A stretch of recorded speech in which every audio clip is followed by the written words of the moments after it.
Hi, my name is Rabbi Dunner. Welcome to my weekly Erev Shabbos Dvar Torah, this week on Parshat Chukkat. Now, there's a fascinating anecdote. It's in Talmud Yerushalmi, in Masechta Demai, which references a pasuk in Parshat Chukkat. Listen carefully. Rabbi Yehoshua ben Kabsoi. Rabbi Yehoshua ben Kabsoi said, by the way, do you know who Rabbi Yehoshua ben Kabsoi was? He was Rabbi Akiva's son-in-law, married to Rabbi Akiva's daughter. Anyway, he said as follows: Kol yom ha'isi kera pasuk hazeh v'hizo haTorah la tomei. Tomei echad maza al tomei echad. All my life, he said, I interpreted the pasuk v'hizo haTorah la tomei.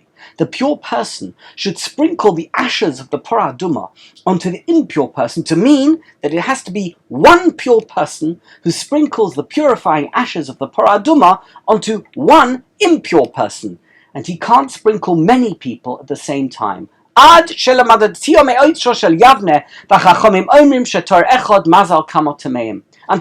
in the yeshiva at Yavneh that the rabbis say that one pure person can purify many impure people. Did you hear that?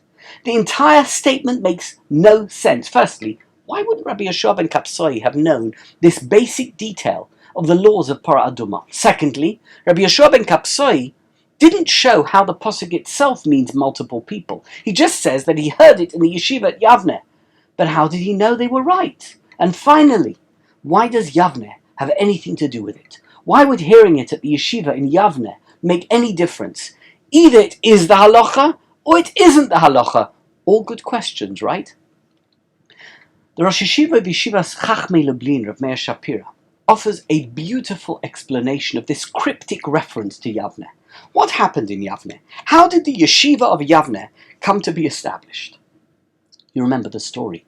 It's in Avos Rav Nosson, Rabbi Yochanan ben Zakkai, the elderly rabbi of Jerusalem during the siege of Jerusalem, that ended with the destruction of the second Beis Hamikdash, the second temple, somehow managed to have himself smuggled out of the city in a coffin.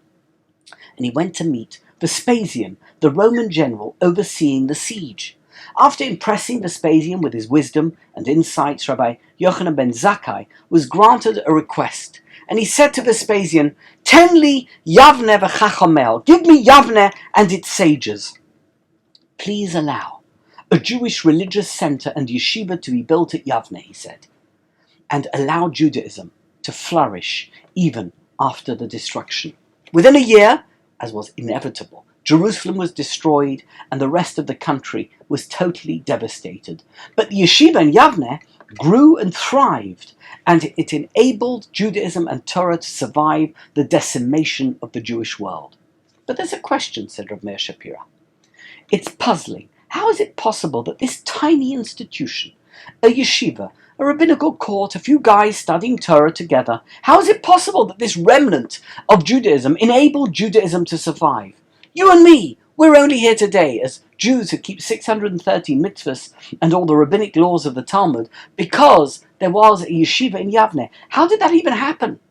Rabbi Meir Shapira explained it as follows, using Rabbi Yehoshua ben Kabsoi's statement in Demai as his proof. What Rabbi Yehoshua ben Kabsoi meant when he said that he had always thought that one tahor could only ever sprinkle and purify one tomei was that the greatest effect any one individual could ever have would be on another single individual. Partially, maybe you can affect many people, but to totally purify someone else completely, that is only possible to do to one person.